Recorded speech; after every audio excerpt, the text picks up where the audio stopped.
गेल्या आठवड्याभरापासून सुरू असलेल्या संगमनेर नगर परिषदेच्या निवडणुकीच्या प्रचाराचा तोफा आज थंडावलाय। संगमनेर नगर परिषदेच्या महायुती शिवसेना शिंदे गटाच्या नगराध्यक्ष पदाचे उमेदवार सुवर्णा खताळ यांच्यासह नगरसेवक पदाच्या उमेदवारांच्या प्रचाराची सांगता खासदार श्रीकांत शिंदे यांच्या प्रमुख उपस्थितीत शहरातील प्रभागातून ओपन जीपमधून करण्यात आली आहे। यावेळी खासदार श्रीकांत शिंदे यांचं ठिकठिकाणी महिलांनी औक्षण करून स्वागत केलंय। यावेळी खासदार श्रीकांत शिंदे यांनी माध्यमांशी बोलताना काही ठिकाणी निवडणूक आयोगाने निवडणुका पुढे ढकललेल्या आहे, त्यामुळे 3 तारखेला निकाल न देता तो 20 डिसेंबर नंतरच द्यावा अशी मागणी निवडणूक आयोग आणि राज्य सरकारकडे केली आहे।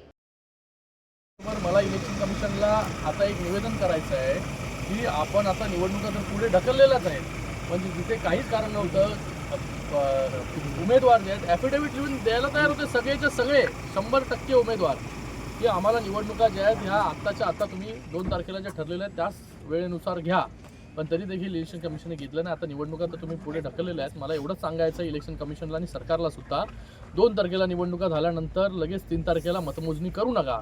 त्या मतमोजणीचा इम्पॅक्ट जो आहे, जे राहिलेले मतदारसंघ आहेत, वॉर्ड आहेत, त्याच्यावरती पडू शकतो, राहिलेले ज्या नगर परिषद आहेत त्याच्यावरती पडू शकतो। तर आपण ज्या काउंटिंग आहे, जे मतमोजणी आहे, रिझल्ट आहे, तो 20 तारखेला जेव्हा निवडणुका होतील त्याच्यानंतर द्या।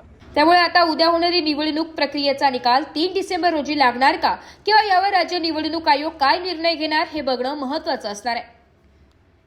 नवतेज महाराष्ट्रासाठी प्रतिनिधी अमोल वाघमोडे, संगमनेर।